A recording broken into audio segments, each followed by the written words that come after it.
kaki. Gajah berjalan menggunakan kaki. Singa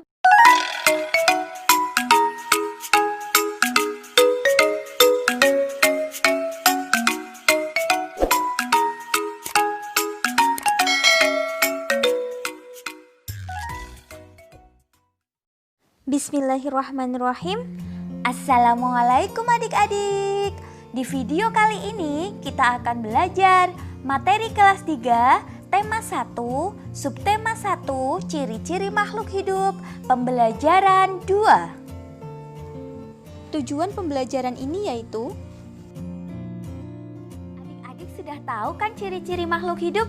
Di video sebelumnya sudah dibahas tentang ciri-ciri makhluk hidup. Kalau adik-adik lupa atau mungkin belum menyimak, silahkan adik-adik klik link yang ada di deskripsi video ini. Ayo adik-adik, kita amati teks visual berikut. Makhluk hidup dapat bergerak dengan cara yang berbeda-beda. Manusia berjalan menggunakan kaki. Gajah berjalan menggunakan kaki. Singa berjalan juga menggunakan kaki. Burung terbang menggunakan sayapnya. Kupu-kupu juga terbang menggunakan sayapnya. Sedangkan ikan berenang menggunakan sirip.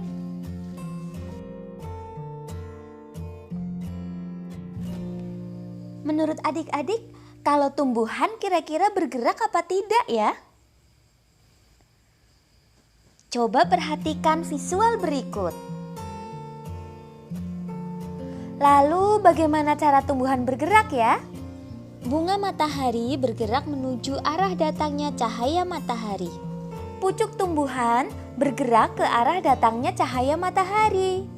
Ada lagi akar tumbuhan bergerak ke bawah senantiasa menuju ke arah air. Sekarang coba adik-adik menutup hidung dan mulut selama 20 detik. Tidak menghirup udara.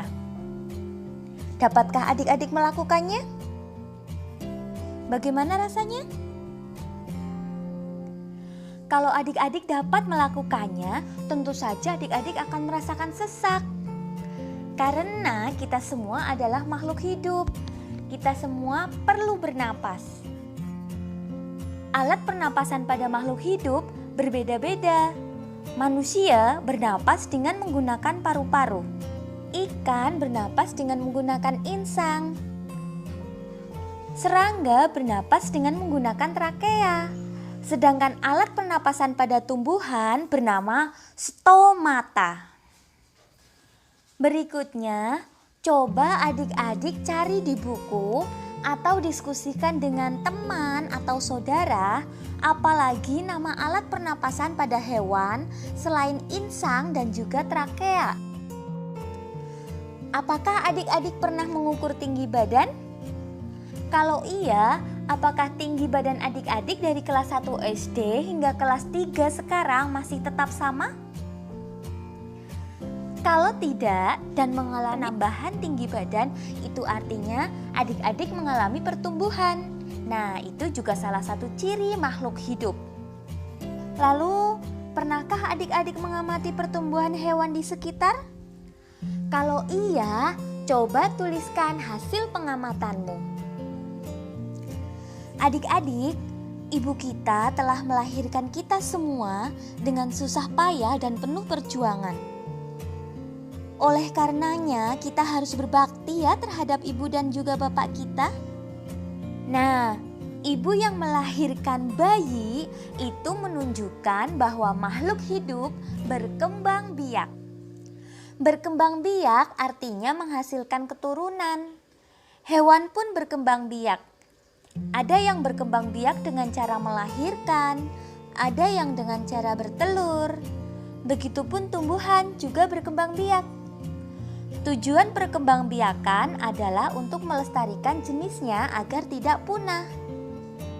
Coba adik-adik mencari tahu nama hewan dan cara perkembangbiakannya, lalu tuliskan dalam tabel berikut. Selanjutnya, coba adik-adik perhatikan teks visual berikut. Di situ ada Edo, Udin, dan juga Beni sedang menyantap makanan. Kemudian ada kuda yang sedang makan rumput. Lalu ada juga seorang anak yang sedang menyiram bunga. Semua itu menunjukkan bahwa makhluk hidup memerlukan makanan dan juga air. Manusia memerlukan tumbuhan dan hewan untuk makan. Sebagian hewan juga memerlukan tumbuhan untuk makan. Ada juga hewan yang memerlukan hewan lain untuk makan. Hewan yang memakan tumbuhan untuk dimakan itu disebut dengan hewan herbivora. Sedangkan hewan yang memakan hewan lain disebut dengan karnivora. Ada juga hewan yang memakan hewan lain ataupun daging dan juga tumbuhan seperti manusia. Hewan yang memakan daging dan juga tumbuhan disebut dengan hewan omnivora. Makhluk hidup peka terhadap rangsang. Kepekaan makhluk hidup terhadap rangsang berbeda-beda. Jika kita melihat sinar matahari atau sinar yang menyilaukan lainnya, maka dengan cepat kita akan menutupkan mata. Lalu, daun putri malu juga akan menutup jika disentuh. Ada lagi, buah pohon pacar Cina akan meletus jika disentuh. Peristiwa menanggapi rangsang pada binatang contohnya adalah pada kaki seribu. Kaki seribu akan menggulungkan badannya jika disentuh. Berikutnya, coba adik-adik buatlah kalimat berdasarkan kata-kata berikut. Yang perlu diingat, kalimat yang baik itu mengandung unsur subjek, predikat, dan juga objek atau keterangan. Kakak contohkan untuk yang kata-kata pertama, berkembang biak. Kakak ambil contohnya adalah ayam. Berarti subjeknya adalah ayam. Ayam berkembang biak dengan cara bertelur. Nah, kalimat tersebut sudah mengandung unsur subjek, predikat, dan keterangan. Untuk yang selanjutnya, silahkan adik-adik mencoba sendiri ya. Allah menciptakan manusia sebagai makhluk hidup yang paling sempurna. Untuk itu, kita harus bersyukur atas karunia Allah yang maha luas ini. Bersyukur kepada Allah termasuk pengamalan sila pertama Pancasila. Sila pertama Pancasila dilambangkan dengan gambar bintang yang berbunyi ketuhanan yang Maha Esa. Lambang ini menunjukkan bahwa bangsa Indonesia menyatakan kepercayaan terhadap Tuhan yang Maha Esa. Kemudian, taat terhadap perintah Tuhan dan senantiasa menjauhi larangannya. Selain itu, juga saling menghargai terhadap kepercayaan orang lain. Alhamdulillah, sekian pembelajaran di video ini. Banyak kekurangan kakak mohon maaf. Semoga bermanfaat. Selamat belajar dan wassalamualaikum warahmatullahi wabarakatuh.